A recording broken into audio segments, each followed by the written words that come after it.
আসসালামু আলাইকুম। HSC 26 batch, কী অবস্থা তোমাদের? আশা করি সবাই ভালো আছো। তো আজকে আমি তোমাদের জন্য নিয়ে এসেছি অর্থনীতি প্রথম পত্রের ফাইনাল সাজেশন। কারণ তোমাদের পরীক্ষার আর বেশি দিন নাই, মাত্র কয়েকটা মাস আছে। সো এখন থেকে ভালোভাবে প্রিপারেশন যদি না নাও তাহলে কিন্তু অবস্থা খুব শোচনীয়। ঠিক আছে? তো এই জন্য আমরা আজকে ফাইনাল সাজেশন নিয়ে এসেছি। তো এইখানে আমি তোমাদেরকে কোন কোন টপিক থেকে প্রশ্ন আসে অর্থনীতি প্রথম পত্রের সেই টপিকগুলো মার্ক করে দিব। এই টপিক বেসড পড়াশুনো করলেই তোমার আর কিছু লাগবে না, এতটুকুতে এনাফ। ঠিক আছে? তো দেখি আমরা প্রথম পত্রের প্রথম অধ্যায় মৌলিক অর্থনৈতিক সমস্যা ও এর সমাধান। তাহলে আমাদের প্রথম অধ্যায়ে তাহলে কি কি আছে? আমাদের মানে খুব সব কিছু থেকে প্রশ্ন আসে এমন না। প্রথম অধ্যায় থেকে একটা সৃজনশীল মাস্ট থাকে। সো 10 মার্ক তো তোমার শিওর, তাহলে যে হ্যাঁ 10 মার্কস আমার এখান থেকে আসতেছে, একটা সৃজনশীল তুমি শিওর পাবা। এই অধ্যায় থেকে একটা সৃজনশীল থাকবে। তো সেইটা উৎপাদন সম্ভাবনা রেখা, এটা মাস্ট ভাই, এটা থাকবেই থাকবে, এটা না থাকার কোনো চান্সই নাই। সো উৎপাদন সম্ভাবনা রেখা, যেটাকে আমরা পিপিসি বলে থাকি, প্রোডাকশন পসিবিলিটি কার্ভ, এটা তোমার কেমন হয় দেখতে? তো এই যে এরকম হয়, দুইটা দ্রব্য তোমার দেওয়া থাকবে, দুইটা দ্রব্যের মধ্যে এরকম একটা রেখা আঁকতে বলবে, আর এটা নিয়ে আলোচনা করতে হবে। তো ভাই এটা কতবার আলোচনা করছি আমি, কোনো হিসাব আছে? এখানে কোন বিন্দুতে কি হচ্ছে বোঝাচ্ছে, এই ওয়াই অক্ষ বরাবর কি, এই এক্স অক্ষ বরাবর কি বোঝাচ্ছে, এই রেখাটা কি, এর বাহিরের বিন্দুগুলো কি, এর ভিতরের বিন্দুগুলো কি, সব বিষয় কিন্তু আলোচনা করা শেষ। এরপরে দেখো ধনতান্ত্রিক অর্থব্যবস্থা, সমাজতান্ত্রিক অর্থব্যবস্থা, এটাকে বেশি হাইলাইট করার কারণ মিশ্র আর ইসলামী থেকে কখনো প্রশ্ন দেয় না, দিলে এই দুইটা থেকে দেয়, দিয়ে বলে কি যে এই মৌলিক অর্থনৈতিক সমস্যা সমাধানের ক্ষেত্রে বিভিন্ন অর্থব্যবস্থা বলতে তোমার এই ধনতান্ত্রিক অর্থব্যবস্থা, সমাজতান্ত্রিক অর্থব্যবস্থা, এই দুইটার মধ্যে পার্থক্য দেখাইতে বলে। বোঝা গেছে? এই দুইটার মধ্যে কোনটা তোমার কাছে মনে হয় যে ভালো, কোন অর্থব্যবস্থাটা গ্রহণযোগ্যতা বেশি, এই জিনিসটা নিয়ে আলোচনা করতে বলে। তো এটা উত্তর তোমার হচ্ছে ধনতান্ত্রিক অর্থব্যবস্থা মানুষ দেয় না, স্বভাবতই দেয় না, স্বাভাবিকভাবেই দেয় না। এটা দেয় কোনটা? সমাজতান্ত্রিক অর্থব্যবস্থা ভালো দেয়। বাট সবসময় যে সমাজতান্ত্রিক অর্থব্যবস্থা ভালো, ধনতান্ত্রিক অর্থব্যবস্থা খারাপ এমন না। বাট হ্যাঁ, ধনতান্ত্রিক অর্থব্যবস্থায় শ্রেণী শোষণ কি উপস্থিত থাকে।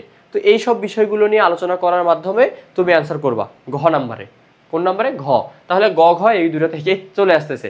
আর ক খয়ে খুব ইজি প্রশ্ন দিবে, সেগুলো আলাদাভাবে আমরা সাজেশন দিয়ে দিব। তো এই গেল আমাদের প্রথম অধ্যায়। এরপর দেখো দ্বিতীয় অধ্যায়। তো ভাই প্রথম পত্রের যদি কয়েকটা মোস্ট ইম্পর্টেন্ট অধ্যায় থাকে, ঠিক আছে, তো সেই অধ্যায়ের মধ্যে একটা হচ্ছে 2, একটা হচ্ছে 4, 1 নম্বর অধ্যায় তো আমার থাকেই। তো অর্থাৎ শর্ট সিলেবাসে যে অধ্যায়গুলো থাকে এইগুলো ফোকাসড প্রশ্ন আসে বেশি, এইগুলোকেই ফোকাস করা হয়। ঠিক আছে? তো তাহলে 2 অধ্যায় আমাদের কি ইম্পর্টেন্ট আমরা বুঝতেছি তাহলে, তাই না? তো দ্বিতীয় অধ্যায়ের কোন কোন জায়গা থেকে প্রশ্ন আসে? এখন কথা হচ্ছে দ্বিতীয় অধ্যায় থেকে কয়টা প্রশ্ন আসে। দ্বিতীয় অধ্যায় থেকে এত বছর যাবত যা প্রশ্ন আসছে আমি যা দেখলাম সেটা থেকে তোমার সর্বনিম্ন 2টা থাকবেই থাকবে, অর্থাৎ 2টা সৃজনশীল থাকবেই থাকবে। ঠিক আছে?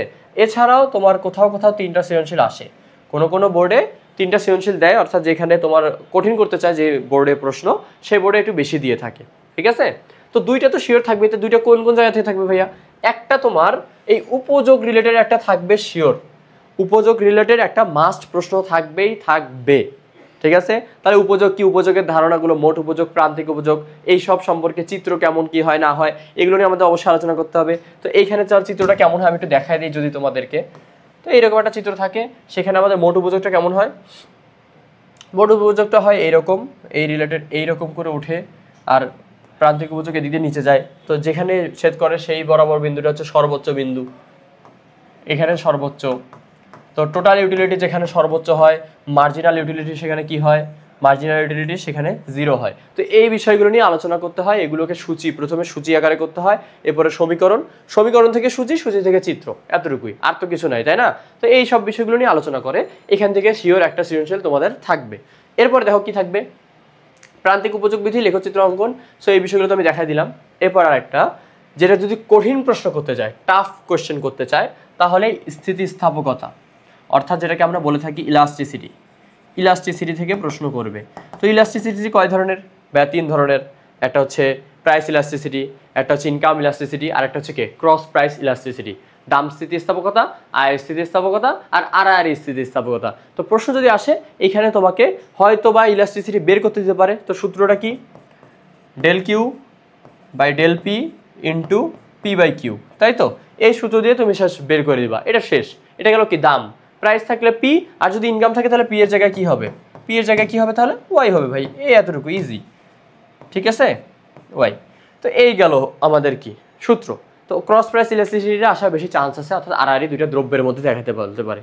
ঠিক আছে, দুইটা দ্রব্যের মধ্যে তোমাকে বলবে যে এটা স্থিতিস্থাপকতা দেখাও, কোন ধরনের দ্রব্য, পরিবর্তক, পরিপূরক, নাকি হচ্ছে সম্পর্কহীন। ঠিক আছে, এই ধরনের, অথবা সাধারণ দ্রব্য, নাকি তোমার হচ্ছে কি গিফেন, যেটাকে বলে আমাদের কি বলে এটা গিফেন আর কি। তো গিফেন জিনিসটা কি? গিফেন জিনিসটা হচ্ছে কি, ইনকাম বাড়বে বাট তোমার কি ডিমান্ড কমে যাবে, আয় বাড়লেও তোমার কি এটা চাহিদা কমে যায়। ঠিক আছে, আচ্ছা তোমার হচ্ছে তারপরে দেখি আমরা আর কি আসতে পারে, চাহিদা আর যোগান। এখন কথা হচ্ছে চাহিদা আর যোগান বলতে শুধুমাত্র চাহিদা যোগানকে বোঝাই নাই এখানে, আমাদের চাহিদা যে বিধিটা আছে, চাহিদার সমীকরণ কিভাবে বের করতে হয় সেইটা থেকে শুরু করে তোমাদের তারপরে কি করতে হবে, Q minus Q1 Q1 minus Q2 সমান সমান P minus P1 P1 minus P2। এই যে সমীকরণ, এটা থেকে তোমার একটা সূত্র বের হবে। তারপরে তুমি এটা কি দেখবা যে তোমার চাহিদা QD, তাহলে এখানে কি আসবে A মাইনাস BP, এরকম একটা সমীকরণ আসবে যেখানে A একটা তোমার হচ্ছে ধ্রুবক মান থাকবে, একটা নির্দিষ্ট মান থাকবে, এখানে Bটা হচ্ছে তোমার ঢাল। ঠিক আছে, তো এইটাই আবার যখন যোগানের ক্ষেত্রে হবে কোয়ান্টিটি অফ ডিমান্ড, এটা যখন এটা কোয়ান্টিটি অফ সাপ্লাই করবো আমরা, তখন এটা কি হয়ে যাবে C প্লাস DP, অর্থাৎ এখানে প্লাস D আর এখানে মাইনাস B সেম জিনিস বোঝাচ্ছে যে ঢাল, এটাও বোঝাচ্ছে কি ঢাল। বাট ডিমান্ডের ঢালটা কেমন হয়, আমাদের চাহিদার ঢালটা কেমন হয়, ডিমান্ডের ঢাল যখন আমরা দেখি তখন ডিমান্ড রেখাটা দেখবো আমরা, ডিমান্ড কার্ভ যেটা, সেটা উপর থেকে নিচে যায়, উপর থেকে নিচে যায়, তার মানে এটা ঢাল কি নেগেটিভ মাইনাস। সো এটা হচ্ছে আমার ডিমান্ড কার্ভ। আর সাপ্লাই কার্ভ কি, সেটা হচ্ছে নিচ থেকে উপরে যায়, তাহলে এটা উপরে S। তো এটা যেহেতু উপরে যাচ্ছে তাই এটা কি পজিটিভ, তাই এখানে আমার প্লাস D অর্থাৎ ঢালটা পজিটিভ হবে, এখানে নেগেটিভ হবে, এতটুকুই। আর এখানে C আর A জিনিসটা হচ্ছে নির্দিষ্ট একটা মান বুঝাবে। ঠিক আছে, যেমন সমীকরণটা দিয়ে দিতে পারে QD সমান সমান 10 মাইনাস 2P। এটা এখন তুমি বের করো, এটা দিয়ে একটা তুমি কি করবা, সূচি অঙ্কন করবা, সূচি থেকে তারপর তুমি চিত্র অঙ্কন করবা।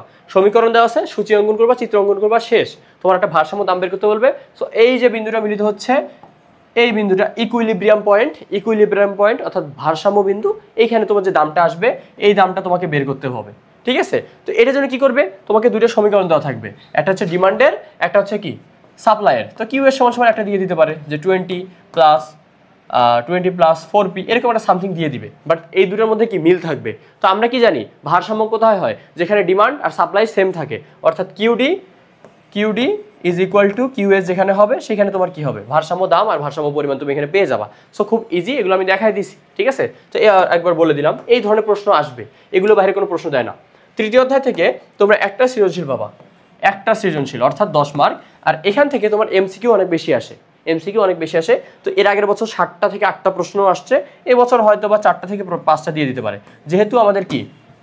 যেহেতু আমাদের এবার অধ্যায় বেশি, তোমাদের ফুল সিলেবাসে পরীক্ষা হচ্ছে। ঠিক আছে, তো 4 থেকে 5টা দিতে পারে। এখান থেকে একটা সৃজনশীল কি আসে ভাইয়া, সৃজনশীলটা হবে তোমার মোট আয়, গড় আয়, প্রান্তিক আয়, এগুলোর সাথে বের করতে বলবে। এরপরে বলবে কি আয় ব্যয় যে কোনোটা বের করতে বলবে, বলে চিত্র আকারে প্রকাশ করো, শেষ। ঠিক আছে, তো এটা খুব ইজি। তো এগুলো সূত্রগুলো আমাদের জানতে হয়।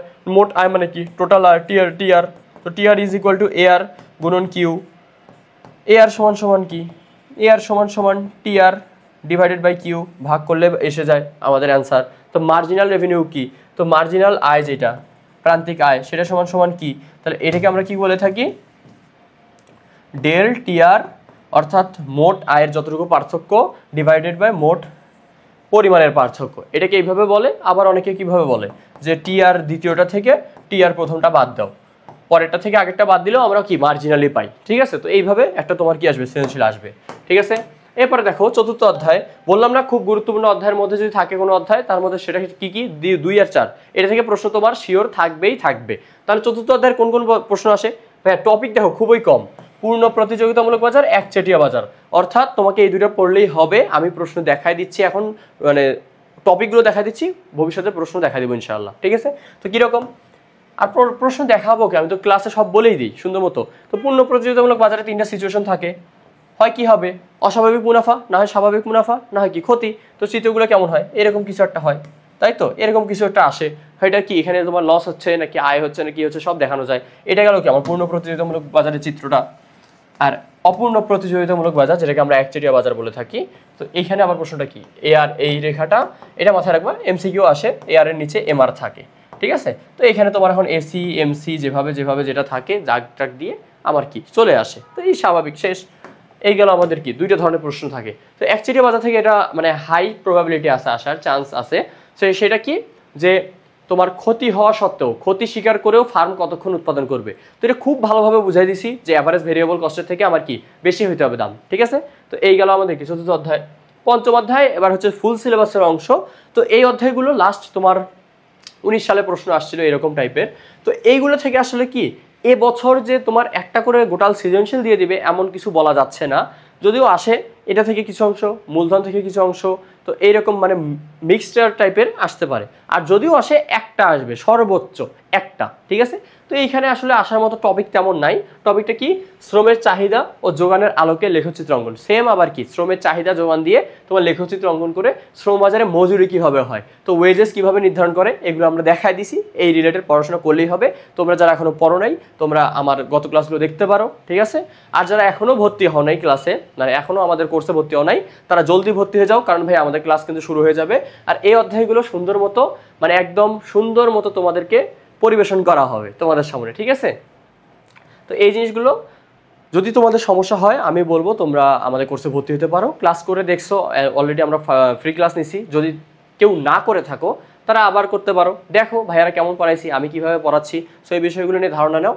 তারপরে তোমার যদি মনে হয় যে তুমি ভর্তি হবা, তোমার প্রপার ইউটিলাইজেশনটা হবে এইখানে, তাহলে হতে পারো, ঠিক আছে। তো এই গেল পঞ্চম অধ্যায়। ষষ্ঠ অধ্যায় কি? ষষ্ঠ অধ্যায় তোমার কি ফুল সিলেবাসের একটা অধ্যায়। তাহলে মূলধনের গতিশীলতার উপর প্রভাব বিস্তারকারী উপাদান সমূহ আর মূলধন গঠনের উপায় সমূহ। তো এইখানে যেটা বেশি আসা চান্স সেটা হচ্ছে কি মূলধন গঠনের উপায় সমূহ থেকে তোমার একটা সৃজনশীল যদি দেয় তাহলে গ ঘ এখান থেকেই দিবে, ঠিক আছে। তো এই গেল ষষ্ঠ অধ্যায়। তো এই অধ্যায়গুলো নিয়ে বেশি আলোচনা করার কিছু নাই। সপ্তম অধ্যায় সংগঠন। তাহলে এগুলো কি? আমরা উৎপাদনের উপকরণগুলো পড়ছিলাম না, উৎপাদনের উপকরণগুলোর মধ্যে কিন্তু এগুলো ছিল, তো ওইগুলো বিষয়ে। তো সংগঠনটা কি হতে পারে? সংগঠন ও উদ্যোক্তার কার্যাবলী। উদ্যোক্তাকে যিনি সংগঠক, যিনি উদ্যোগ গ্রহণ করেন। বিভিন্ন প্রকার সংগঠনের বৈশিষ্ট্যসমূহ, সংগঠনগুলো কেমন হয়ে থাকে, তোমার ক্ষুদ্র মাঝারি বৃহৎ আছে, এনজিও, বিভিন্ন ধরনের সংগঠন সংস্থা। তো এটা থেকে ঘ নম্বরের প্রশ্ন আসার চান্স অনেক বেশি। এনজিও অর্থাৎ নন গভর্নমেন্ট অর্গানাইজেশন, এরপরে বিভিন্ন ধরনের সংগঠন, যেটা বিভিন্ন ধরনের সংগঠন সংস্থা নিয়ে আমি কথা বললাম, এগুলো থেকে তোমার প্রশ্ন দিতে পারে। তো এইগুলো হচ্ছে হাইলাইটেড টপিক। তারপরে অষ্টম অধ্যায় খাজনা। এই খাজনাটাও আমরা ফুল সিলেবাসের অধ্যায়, শর্ট সিলেবাসে ছিল না। তো যদিও ধরে আমি যে তোমার সৃজনশীল আসবে কয়টা, 11টা, তাহলে কি হতে পারে এবার অন্যান্য অধ্যায়গুলো থেকে কমাই এই অধ্যায়গুলো থেকে একটা একটা করে দিয়ে দিতে পারে। তো তুমি কয়টা সিলেক্টেড টপিক পড়লেই তোমার হয়ে যাচ্ছে, আর কিছুই লাগতেছে না, ঠিক আছে। তাহলে দেখো, খাজনা নির্ধারণের আধুনিক তথ্য রেখাচিত্র অঙ্কন। খাজনা নির্ধারণের আধুনিক তথ্য রেখাচিত্র অঙ্কন মানে এখানেও একটা চিত্র অঙ্কন করতে হবে। চিত্রগুলো খুবই সহজ, এগুলো একদম বাচ্চা লেভেলের প্রশ্ন। এরপরে খাজনা ও নিম খাজনার মধ্যে পার্থক্য। তো খাজনা নিম খাজনার মধ্যে পার্থক্য কি? এগুলো পড়তে গেলে আমাদের পড়তে হবে। এগুলো যদি আমরা পড়তে যাই তাহলে আমার অধ্যায়টা ভালোভাবে পড়তে হবে, না তো আমি আইডিয়া পাবো না, তাই না? খুব সহজ অধ্যায়, পড়ে ফেলবা যারা যারা এখনো পড়ো নেই।